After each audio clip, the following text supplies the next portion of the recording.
بسم الله الرحمن الرحيم السلام عليكم ورحمة الله وبركاته. I welcome you to another episode of our series As-Safaratul Kiram, where we try to strive to be in the company of the holy angels by learning how to recite the Quran, by learning the science of Tajweed. As is our methodology, we try to start off our episode with an interesting factoid about the Quran, and then we move on to the actual rules of Tajweed.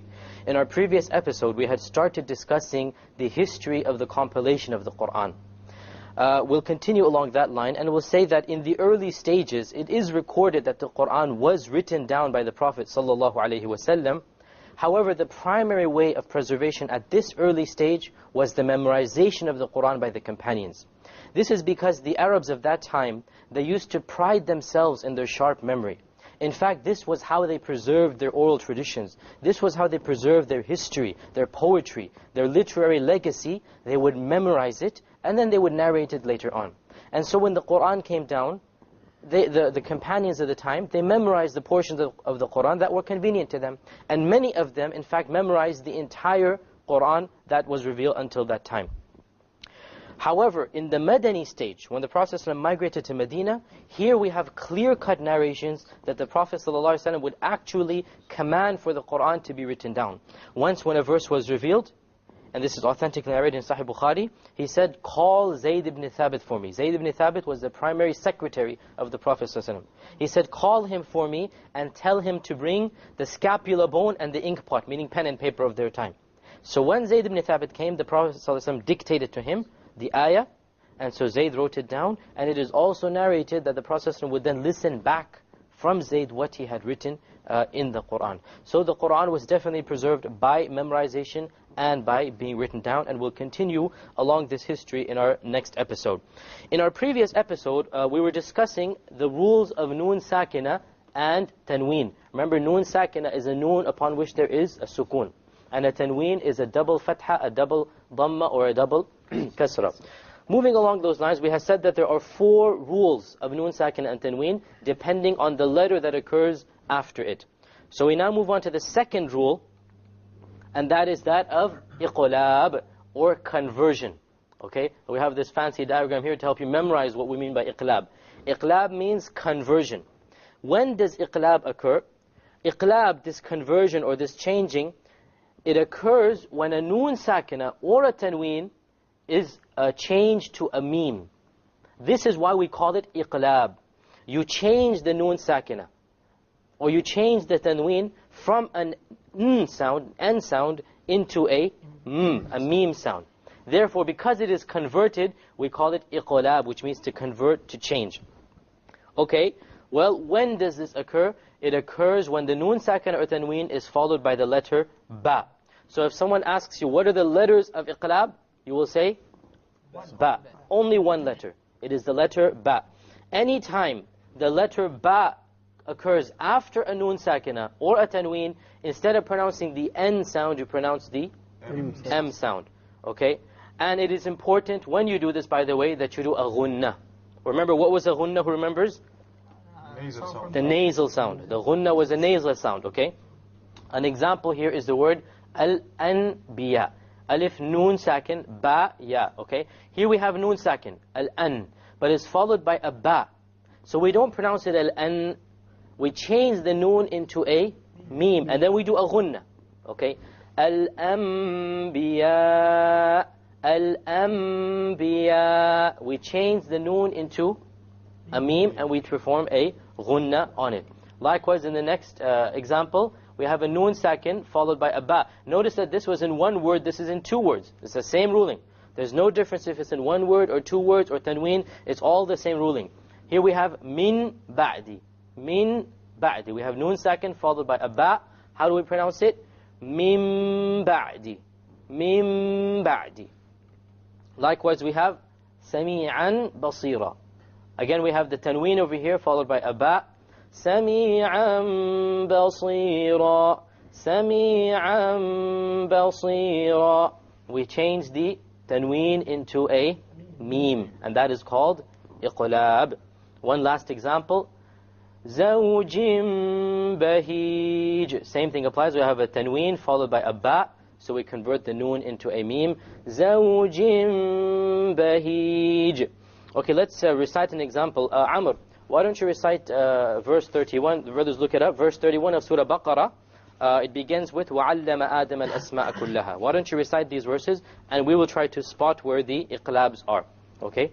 استعذ بالله. Verse 31 of Surah Baqarah. أعوذ بالله من الشيطان الرجيم وعلم آدم الأسماء كلها ثم عرضهم على الملائكة فقال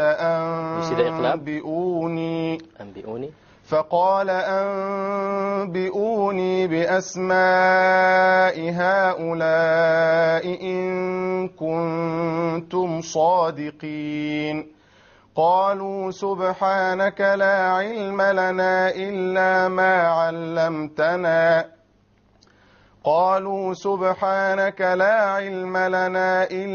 ما علمتنا إنك أنت العليم الحكيم قال يا آدم أنبئهم بأسمائهم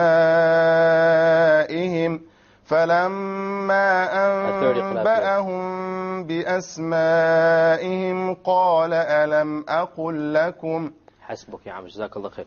Now notice here we have three iqlabs. The first one is in the 31st surah. قال أنبئوني. We have a noon sakin followed by a ba. Notice here that the people who are writing the mushaf, they have added a small meme on top of the noon. This is to show you there is an iqlab there. Okay, to show you. If you didn't have the meme there, you should know the rule of Tajweed. Suppose you don't know the rule of Tajweed, they have shown you here that there is a iqlab. Now we discussed in a previous episode that there is a type of meme which means that you should stop. There is a slight difference between this meme and that meme. One of the differences is that this meme, the meme of iqlab, the line after the meme goes straight down. Whereas the meme which tells you to stop, the line keeps on going horizontally. Likewise, we find two more iqlabs in verse number 33. أنبئهم and أنبأهم. Both times we have the noon sakina followed by a ba. So I think that rule is pretty clear, that the second rule of noon sakina and tanween is that of conversion or iqlab, and this occurs when the noon sakina or tanween is followed by a ba. What do? You convert the noon to the meme with a ghunna. Okay. The third rule of the four is that of merging. So we have a diagram here of things merging. And these diagrams, by the way, they help you to memorize it. When you think of idgham, think of something merging, so you remember what the idgham is. Okay? So, the idgham is of two types. There is one type of merging or idgham in which you do a ghunna, and one type in which you don't do a ghunna. Today we'll only discuss the type which you don't do a ghunna, and in our next episode we'll discuss the idgham in which you do a ghunna. Okay, what exactly is an idgham? What exactly is idgham? The idgham means you merge the word before the tanween or the noon sakina into the word after the tanween or the noon sakina. Excuse me, the letter before the noon and to the letter after the noon. What happens to the noon itself? Well, when there's no ghunna, as in these two cases of the lam and the ra, it is completely dropped. And that is why we call it idgham or merging.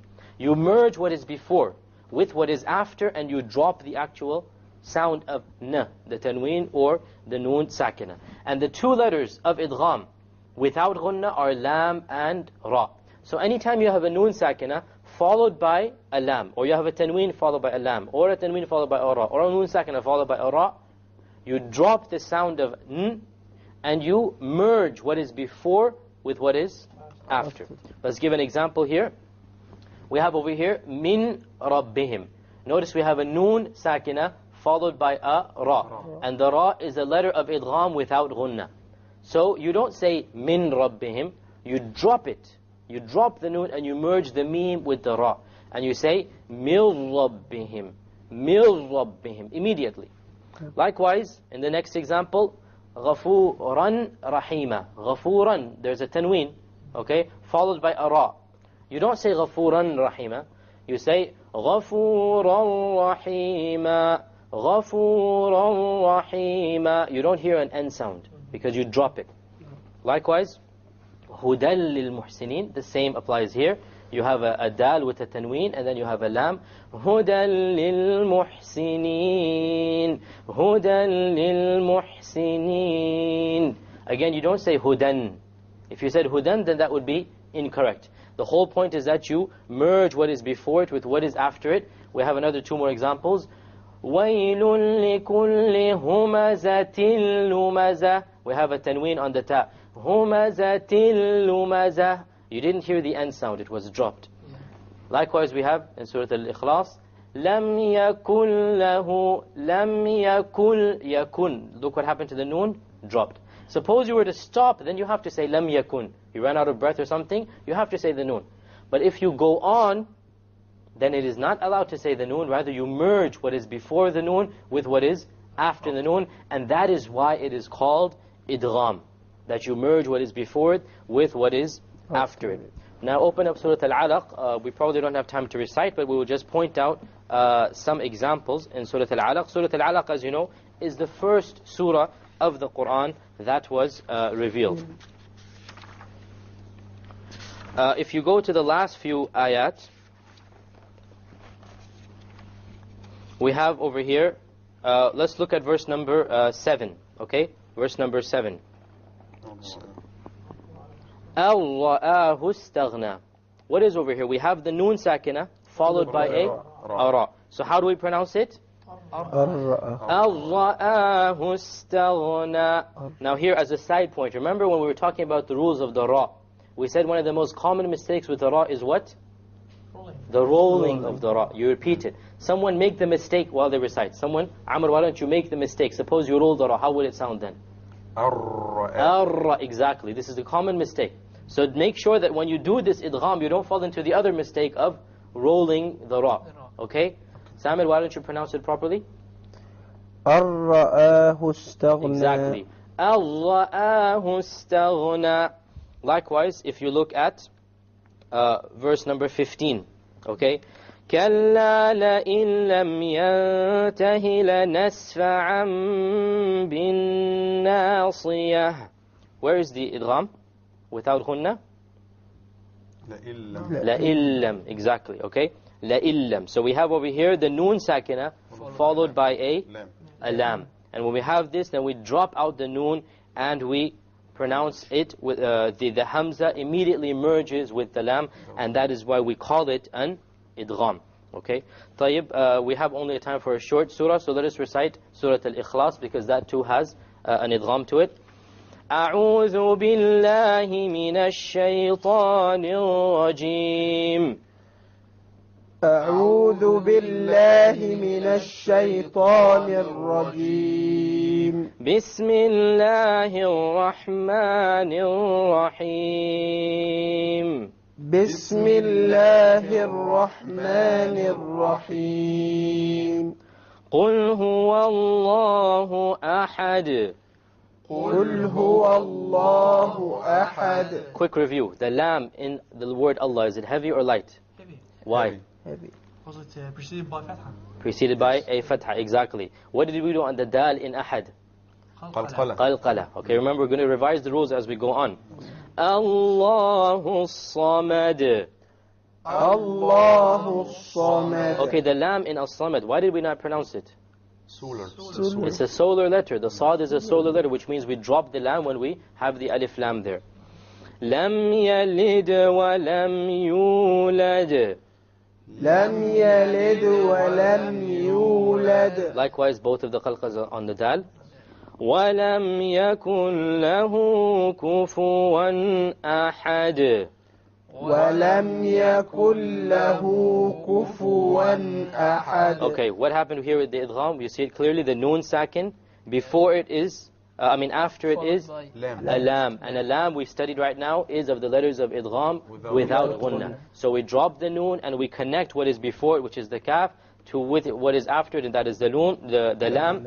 وَلَمْ يَكُلْ. There is no end sound. It is merged. It is dropped in the merging of what is before and what is after. And the last point here, kufuwan. How did we pronounce the noon there? Clear. Idhar, clear. Why? Because what is after it? Afterwards, The Hamza. We covered the Idhar the last few episodes. The 6 letters of the throat, they are the letters of Idhar, and of them is Hamza. Okay. With this, we come to the conclusion of today's episode. We will continue the rules of Noon, Sakin, and Tanween. Now, please don't get discouraged by the quantity of rules. These are very simple rules. It's just a matter of taking them one at a time. It doesn't require that much knowledge of Arabic. It doesn't require that much knowledge of any other science. It's just memorizing these simple rules. What occurs after the Noon, Sakin, or Tanween? If it's a particular letter, then that ruling will apply. So don't get discouraged. Persevere, persist, and recite the Quran to someone who is knowledgeable so that he can correct you in his recitation. I hope to see you next time. Until then, Assalamu alaikum wa rahmatullahi